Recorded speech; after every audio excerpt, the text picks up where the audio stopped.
Hello and welcome to this dramatic reading of Boy Parts, my debut novel, which is out on July 23rd. Coming to you live from the whitest room in my flat.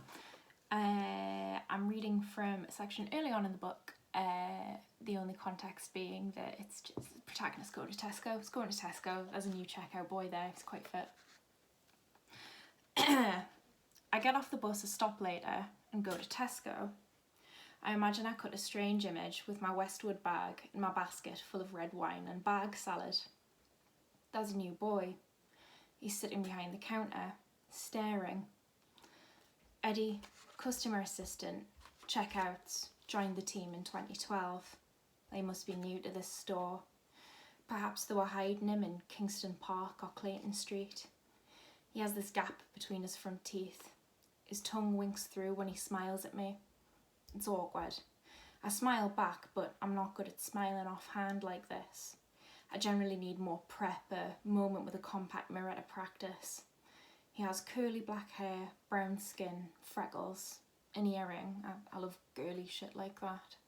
He's a vision in polyester, a checkout movie star. He's the Oscar Isaac of random boys who work in Tesco. He reminds me of someone else too, an old model. Eddie from Tesco has a little anime clip on his keychain, one of the characters from Madoka Magica, which I remember Flo being very into. I drop some phallic vegetables in my basket for the sake of it and approach him at the counter. He says, "Hello," and stares directly at my tits. He doesn't make eye contact and his eyes flick from my tits to my lips to the boxes of tampons over my shoulder. He makes pleasantries and he has quite impeccable manners, but he is still looking at my tits every few seconds. I'll scout him. I'll be able to get him to do some weird stuff. Beta males like this are usually nasty.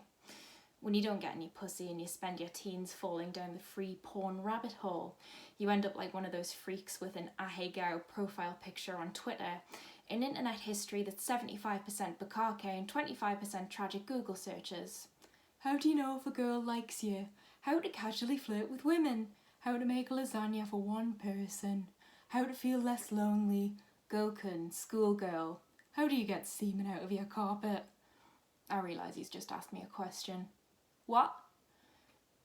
I asked if you live nearby, he says, which is a good sign. It's definitely a weird thing to ask a customer. So that implies he fancies me enough to risk asking me inappropriate shit. Sorry, he says. I just feel like I've seen you around. I'm here all the time, I just live around the corner. Cool, he says. I like your shoes. I hope he doesn't have a foot fetish. Maybe he's just into high heels or huge women. Possibly both.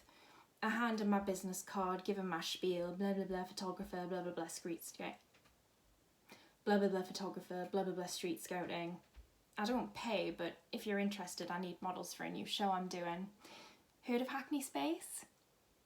He has heard of it, which surprises me on account of the fact he's about my age and he works in a fucking Tesco.